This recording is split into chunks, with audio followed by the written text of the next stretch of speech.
Cystic fibrosis can be a devastating diagnosis, but living with the disease can bring positivity and a new appreciation for each day. From the Bonnell Foundation in Detroit, Michigan, it's the Living with Cystic Fibrosis podcast. Nothing on the Bonnell Foundation Living with Cystic Fibrosis podcast should be considered medical advice. Medical advice can only come from your CF physician. Here's your host, Laura Bonnell. Welcome to the Bonnell Foundation podcast. Today is very special because this podcast is going to introduce you to my family. In 1994, we had our first daughter, Molly, and then in 1997, we had our second daughter, Emily, and both girls are on this podcast right now. Husband Joe is a banker and will join us if he can, but there's a lot going on in the midst of this pandemic, and he is on the phone pretty much all the time talking to clients. So if he can, he will join us.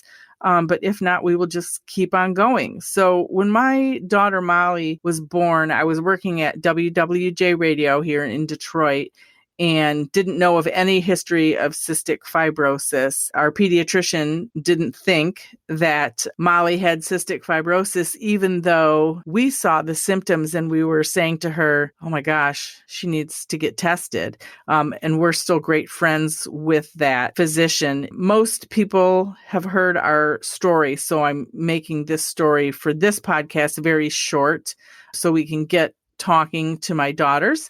Molly is joining us from London, England, where she's getting her master's in materials futures. Emily Bonnell, I've messed up Molly's master's degree explanation. She'll fill us in. And Emily graduated from Michigan State University in advertising and Spanish, and she lives in a suburb of Detroit, and she is also joining us too. Both girls are in isolation in their respective apartment or flat. So welcome, girls. Thank you. Hi. Hi. So it's so difficult, as it is for everyone, to not be able to hug and see their kids in person. I'm sure you miss seeing your mom and dad in person, correct? Yes. Good answer. Yeah. Well, I get to see you guys kind of from a distance, but Molly is across the globe. Right. When Emily picks up her groceries or we drop them to her after cleaning them and wiping them down with either Clorox bleach or some sort of Lysol, then we do get to see Emily. I guess, Emily, we'll start with you. When did you first realize that you had cystic fibrosis and kind of what it meant to have CF? I don't know if I really had like a specific moment. I mean, I was always, as you know, I was always in and out of the hospital since I was younger. It was just something that was kind of regular and normal, was to just be in the hospital and then go back to school and then be in the hospital and then go back to school with the PICC line and then be in the hospital. And I don't know, I never really noticed that that wasn't like what everyone else was doing. I think that once I got probably older, probably around like high school, I didn't want to be in the hospital anymore.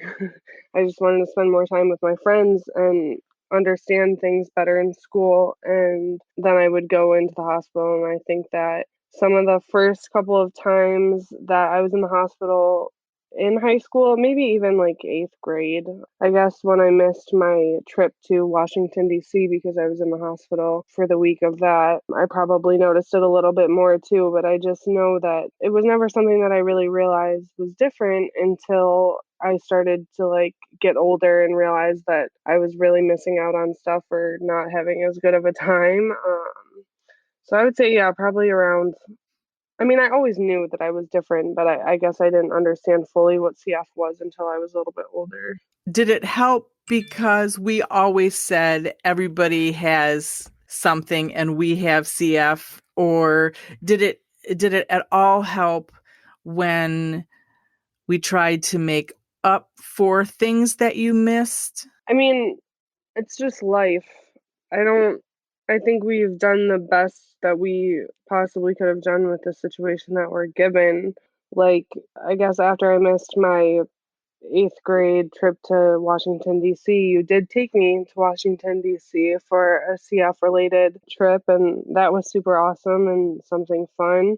But I mean, at the same time, there still are gaps. I mean, all of my friends participated on that trip together and have all these memories that they still talk about today from trips taken together that I wasn't able to be a part of. So yeah, I do think that a lot of the things that we have are helpful, and I think that growing up to have you as a very supportive mom always kind of making me feel better and about those things was really helpful, especially in the time and the moment of looking back and me being upset and you saying, okay, well, everyone has something, like this is just what we have, was helpful definitely on getting through it. But yeah, I mean, looking back on it still, I mean, there are still gaps of things that I miss out on, even though we did get through it. And yeah, it is the same but different. Molly, what about you?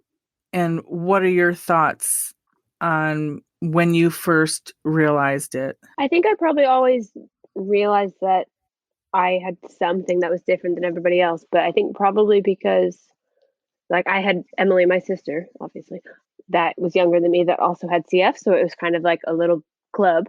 And also I probably wasn't until I was at college in New York when I don't know, because growing up everybody knew that I had CF and so I didn't have to explain it to people. So I think it was probably more of when I had to start telling people that I had a disease and explaining what that was and what that meant and why I could or couldn't do certain things was, I think, more when I was confronted with it more. During this pandemic, when more people have an understanding about being isolated and not being able to do things, do you think it's fair to say that they might understand a little bit about what you girls have gone through your whole life? Or is that not fair? Well, I mean, I I mean, think it's the first time that the majority of people have been confronted, I think, with their own vulnerability of this is something that could happen to everybody. So I think in that sense, it is making people think about healthcare in a way that they hadn't thought about before and value, I guess, the healthcare systems and its importance. So, and these are things that we have all thought about every day for our entire lives. So I think in that sense, it has in a way brought more awareness. But I mean, I don't necessarily know about like, I don't know, you can't really like understand the specific experiences of each person. But I do think it has forced people to think about their own medical vulnerability and how that could change at any given second. and I agree with that. I think that even everyone being in isolation, I don't think it's fair to say like, oh, now you understand what it's like. I think that it is something that could be a great opportunity for people to kind of get an understanding of what it's like for to have something that kind of is holding you back, in a sense. But at the same time, I mean, it's still not really a true understanding. I don't think that for a lot of people, it's the same kind of fear that people in isolation with illnesses still. I think it's still heightened. I don't think that there's going to be a one solved thing. I think that it's a cool opportunity for everyone to understand that like we all do have our own things, our own situations, our own fears, but right now we are all on the same level. And for some people, even if they don't understand, I guess, kind of the fear of being in isolation, they can just understand for us, or at least for me, what it's been like to not be able to participate in things due to having to stay inside, like for hospital visits. But everyone has their own level of understanding, and I don't know how, I don't know if it like really makes sense, but I think that it's a good opportunity for understanding, if not actual physical understanding, I guess. And we've talked about post-traumatic stress in the past for people who have cystic fibrosis. I know a lot of people are saying now the healthcare workers on the front line and probably people who work in the grocery stores and are getting groceries ready for people to pick up are feeling a lot of the same. I know as a parent, I feel the post-traumatic stress too, when you go back to the hospital and every memory of, you girls being there comes back, and just all of that stress as a parent of having two kids with cystic fibrosis. So anything that has helped you deal with the post-traumatic stress, Emily? Just to clarify, when you say post-traumatic stress, are you saying in this time, is it bringing back any stresses?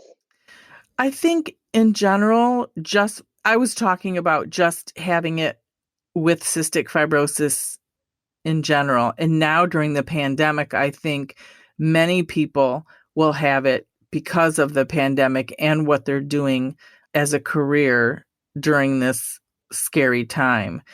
Personally, for me, having the foundation helps. Like, that's kind of therapy, which I've always said. It's been great to have the foundation because I get to talk to other parents about CF and concerns and how to help people and how to get help. And so I'm wondering if either of your expertise, having CF and dealing with so much physical and mental trauma in your young lives already, what you can shed light on for other people who are maybe just starting to experience it for the first time. Well, I always have had issues with like anxiety and depression, and I think the most important thing is to still, even though we're all like inside, is to still talk to someone when you need to. Like, I go to therapy all the time. Not all the time, but I go to therapy online through video chat. And I think that, I mean, the most important thing is looking out for yourself and checking in on family. I try to advocate for therapy when I can. And when I notice that someone really should try to seek help, especially when they seem as though they're going through crisis, especially now, I don't think that there's one right way to settle things or figure everything out. And I think that the separate but together is a big thing, especially for that, because it gets to a point where, I mean, we're all alone in our homes and we can't just fix things ourselves. And I think that for me personally, having been really sick as a child, and when I was younger, having been in and out of the hospital so aggressively and to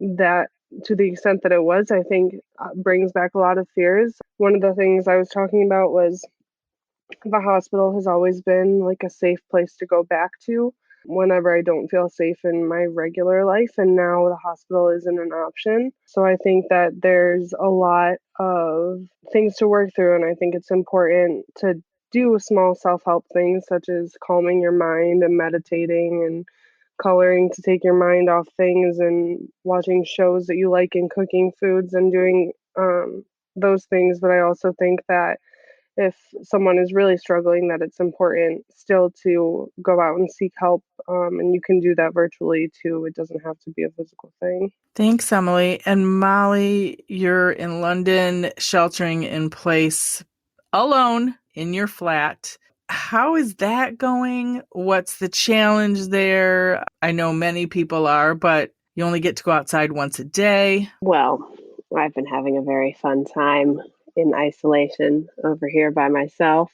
I mean, I've been instructed by the government to never leave my house again, basically. I don't know. I think it's interesting because I don't think I've had to rely on people as much, I guess, ever in my life before. Of like, I'm getting all of my groceries delivered. My friends are picking up and delivering my prescriptions. Like, if there are things that I can't get online from the grocery store, I'll call one of my friends and have them like ride their bike over and drop it off. So I think I think one of the biggest things is really having like to use your network of support and friends. And obviously my family would be doing that, but they can't deliver me groceries from Detroit.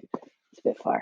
But I don't know. I think, just basking in the ridiculousness of it all, because it's really scary and it's really hard, but it's also a very silly time. I'm spending all of my day in my bedroom and completing a master's from my bedroom. So I don't know. I think acknowledging how ridiculous it all is, and I've been having a lot of FaceTimes with friends and family and just, I mean, laughing, but the ridiculousness of it all. So. And you're waving to friends from your third floor apartment window, correct? Yeah, so I don't go outside. So if people drop things off, like I had friends drop off brownies, it's a system of I can unlock my door with a button from my flat and they leave stuff downstairs. And yeah, then we've been having conversations from my window, like Romeo and Juliet, for my whole neighborhood to hear. And how are the sounds of the neighborhood there? It's okay. Some people have been having harder time than others, but yeah, my street is pretty nice. It's been quiet. There's a cat next door that I talk to sometimes. So, I mean, you're making the best of it. Kind of tell everyone, since I guess I botched it on the way into this podcast, what you're doing, what your master's is in, and what you're working on. So I'm doing a master's in material futures at Central St. Martin's, which is it's a design degree, and it's kind of a little bit of everything. Kind of sits at the intersection of science, craft, and technology. And for my project in particular, I've been interested in healthcare and healthcare design and designing solutions for that area, I guess, since I finished my BA, where I did fashion design. And my project now is kind of all about different ways that we take care of ourselves within our homes and the value that we place on medical care personally, as well as the government systems, that the value that they place on care. So I'm making today, I'm making a medicine cabinet out of all of my old pill bottles. Wow. So it really is, if we can say this, a good time for a pandemic during what you're doing. I don't mean it's a good time for a pandemic. I just mean in relation to what you're doing, it's timely. That's what I mean. Yeah, I mean, I think it has made all of the things that I've been researching through this past year a lot more relevant, especially, I guess, as someone from America that's where the healthcare system is a disaster, to living in that system and then going over here to a completely different kind of system of care, of where it's all run through the government, and kind of being able to experience both sides. It's been really interesting in a way to watch all of these systems, I guess, in conversations kind of play out in real life, in real time. I'm going to ask Emily in a minute, but first, Molly, what's the difference that you can see as far as healthcare in the UK and how you're being treated in relationship to CF over there? The care that I've received here has just been like top notch. And while I haven't seen any anyone since the lockdown, it's been very accessible. And I get very intense text messages from the NHS basically once a week that tell me to never leave my house again. And I don't know, I think it's just a very different system. And like when I was I was hospitalized about a year ago, almost a year ago exactly. And I was in the hospital for 2 weeks, and then when I was done, I just left. It was all free, part of the NHS. And it was just like, great, have a good day. And I think that's still the biggest shock that I experience every day, of when I go pick up my prescriptions and it's all covered and I don't have to stress about that or worry about that. I think it definitely has taken off a lot of the pressure, especially in times of crisis, just knowing that that's not something that I have to worry about. Of if I need care, it's there and it's easy and it's free. I've been furloughed from my job at a restaurant, which isn't that much money anyways. So I don't know, I don't have to worry about, if I have to go into the hospital, do I have enough money to pay for it, which is how it should be. And Emily, any thoughts on this from your perspective? When I was in Spain, I didn't really have to go to the doctor or the hospital. I was there a shorter time period than Molly's been in London, so I didn't really see it. I guess, from that aspect. I mean, I am thankful for the state of Michigan, like that health insurance that I have that keeps me covered, because that health insurance it covers my medications that are CF related. And I know that for you, Mom, it's a lot of hoops and stuff to jump through, but I feel lucky that I have that. Yeah, I think it's two different ways to get things done, and it would be fabulous if they could get together and use the best of what many different countries have to offer. That would work well for everybody, but it seems like it's still a long way off. So, Emily, how are you doing on the day to day? What kinds of things are keeping you busy? Yeah, I'm good. I basically lost my job because I have to stay at home and they don't offer work from home options, which was frustrating, but now I understand is not uncommon. I know that a lot of people are also in the same boat. So I found some volunteer work that I can do in the meantime, and I'm working with a really awesome company that actually helps people with disabilities. So I'm working with them, and they've given me a lot of things to do day to day now, which has helped fill my time. But other than that, I've been just making sure that I am working out in home to get some movement going and activity up for my chest, and taking care of myself a lot. I've been reading and baking a lot. And doing Uh, Instagram for the Bonnell Foundation. Yeah, that is true. And doing Instagram for the Bonnell Foundation and just finding a bunch of little things to do every day to keep me busy, basically. Wonderful. And Molly, you've been running also. You're running for the first time? Yeah, I think I started running for the first time since I was living in New York, which was like 4 years ago. And yeah, so I've been running and working on my master's and doing a lot of baking and cooking. I know both you girls are doing some incredible baking that I get pictures of. I am just so proud of the two of you.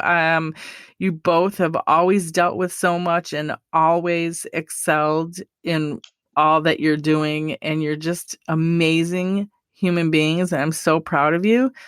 And for both of you to have to deal with a pandemic it's really unbelievable, but you're both just doing amazing in two different situations. So I'm so Thank proud of you. you. I Thank you. mean, And yeah, I appreciate it a lot, but I obviously could not do like anything without you. You do the majority of all my heavy lifting for all of my pandemic work. Groceries are a big stress for me, and having any kind of contact with the outside world right now is just a big stress for me. And so having you and Dad take that on and grocery shop and sanitize and everything is like the biggest fight for me right now, to make me feel better. So I really couldn't do it without you. And throughout our whole life, basically, it was you handling everything and scheduling doctor's appointments and talking to insurance companies. And my job was to try to live, but yours was making sure I could. So yeah, I appreciate it. But you're dealing with a lot and have always been just a very strong, helpful person. So thank you. well, you're welcome. I mean, that's what CF families are strong. That's what we're all doing. It's definitely a family disease. There's no like, once you turn 18, you're on your own. I mean, I think everybody who has a family member who has a chronic illness knows that is the truth. It never, ever ends, just like parenting never ends, even if you don't have a chronic illness. But I was glad that we could get Molly an N95 mask, even though it took 3 weeks to get there. She's got that now. So that's good. But I just wanted to thank you girls for just sharing a little blip of what your life is like, just a little slice of what's happening now as we're all separated, that we could share with everyone. And boy, we've just touched the surface. We've been through so much and have so much to say, but I just wanted to get just a little short story out so we could talk to other people about how we're dealing with everything. I guess just to wrap it up here, what's kind of your hope for the future, each of you? Obviously, we want this pandemic to end, but do you have any thoughts on what the future holds right now, or is that too big of a question? It's a pretty huge question. Yeah, I think it's a pretty big question. Just because I think that we don't know what life will be like for like the able-bodied and able immune people. So it's hard to say what that'll mean for us, even after everyone else goes back to normal. Basically until we have a vaccine. I said to Molly, like, my low bar is that I just want to be able to like go into a grocery store again. I think it's just little things and little improvements that I'm looking forward to, and I'm just hopeful for, I don't know, I think there's a lot of opportunity for a lot of really cool reform and a lot of really cool lessons to be taken out of this whole situation for everyone. And I just am hopeful, I guess, that the feelings and the understanding that people have for each other right now don't disappear. Well said, Emily. Anything, Mama? Yeah, I'm also looking forward to being in a place that isn't my house. I haven't been in a store or touched another human being in like a month and a half. So I'm looking forward to when my housemates come back. I bet. I know. We missed you. Well, thanks, girls, for sharing so openly and so much. Very wise. You said so many wise things. So it was good to just hear you both and let you both talk. So thank you for having us. Yeah. Thanks, Mom. Love you, girls. Love you too. Love you lots. All right. Love you lots.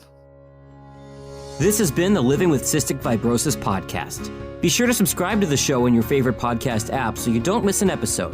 For more information and to learn more about the Bonnell Foundation, check us out online at thebonnellfoundation.org. That's the BONNELL foundation.org. Or follow us on social at the Bonnell Foundation.